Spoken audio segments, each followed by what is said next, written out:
Hope you're doing well. In this video, I'm going to walk you through PPL versus retainers, which model actually scales the most. But before we do that, just a quick update. Last week, 09/07/2025 to 09/013/2025, we did about 21,000 on this processor.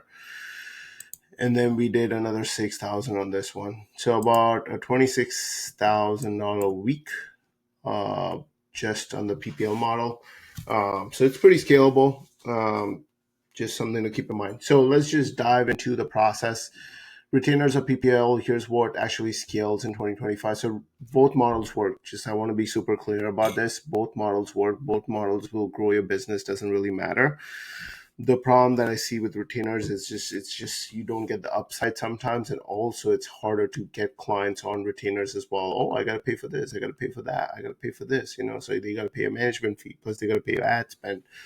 So it's a whole like rigmarole with these clients in general, and then so that's the reason why I prefer the pay per lead model, but I'm just gonna walk you through. So uh, retainers pros, like you have recurring clients, they stay but churn, refunds, ad spend risk, and constant reporting makes them stressful. Also, some things to keep in mind is signing up these clients is also harder to, it costs more to sign up a client, and also it is you need like closers that can like close like crazy. Like you need to train them heavy to close them consistently on the retainer model, because you just need to have a solid process in place.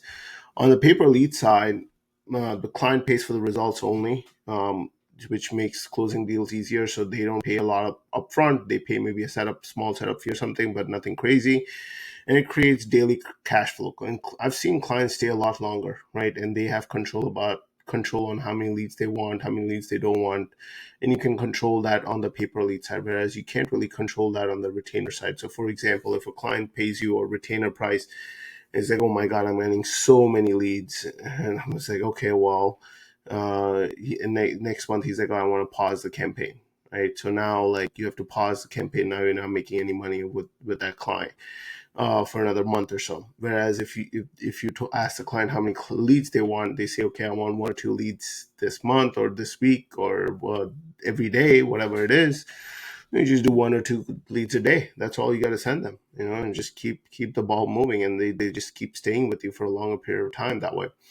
Another thing is chargebacks and stuff. You get chargebacks with both models, but like with retainers, it kind of hits a little bit harder sometimes. But both models get chargebacks. If you're doing business, you're going to get a chargeback. You just got to not be emotional about it. As long as you're still profitable at the end of all of it, you're still winning. Just something to keep in mind. Okay. Also, if the client is, so that was the perspective. If you're getting a lot of leads, if the client's not getting a lot of leads and you build them a retainer model, and you already build them, you're not getting a lot of leads. It could be because of the offer, the area, they don't want don't want to give any discounts or any of that stuff to their clients. Then I mean, there's not much. Like you have to basically refund the $2,000 or $3,000, whatever retainer you charge them. From client's perspective, retainers put all the risk on them. It's actually true. Like they're getting screwed over because you basically are putting the risk on them. While the paper lead aligns with their incentives, so you only get paid as an agency owner when you deliver the leads. Whether it's paper lead, paper appointment, you only get paid when you deliver the lead. So it basically is a no-brainer offer for them to not sign up. Okay. Now, example: 10 retainer clients at $2K each is $20,000 a month. Okay, which is fine. But if 5 cancel, now you lose 5K, 10K instantly. With a paper lead, 5 clients at 5K each is 25,000 a month, which is little churn, right? So like, let's say you get good top clients that want like, what do you say, like 100 leads a month or something like that. Like they will stick with you as long as you can give them 100 leads a month consistently, right?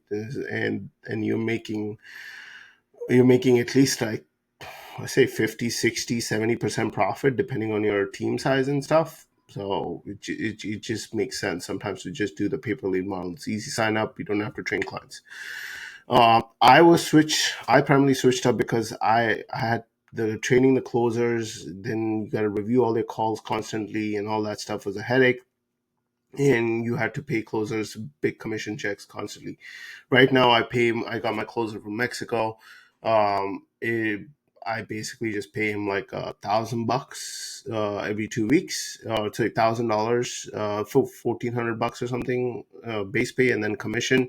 He makes about $2,000 including commissions, but he's in the top tier of making the sales, right? So that's the beauty of it. Also, the cost of acquisition was going up every time somebody would jump on a call. How much is this? Oh, it's like $3,000.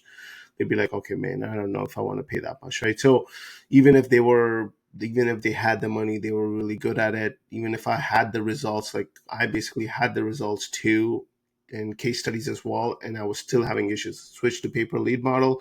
I did not have any case. I basically just was like, let me just test this without the case studies. I removed all the case studies. I just had some screenshots of the leads, and I just ran with it. And like people just paying me. Like nobody asked for referrals on the paper lead model. It's crazy. Paper lead, paper appointment, they don't ask for any referrals. Whereas with retainers, I would basically, the clients would be like, hey, I want to talk to one of your clients before I sign up. Like I'm like, I have no choice. Sometimes I can handle it, but like you still, if you want to sign up that client, if you're having a slow week or a slow month, you got to sign them up, because you got to pay bills to pay. So I'd highly recommend considering switching to the paper lead, paper appointment model if possible.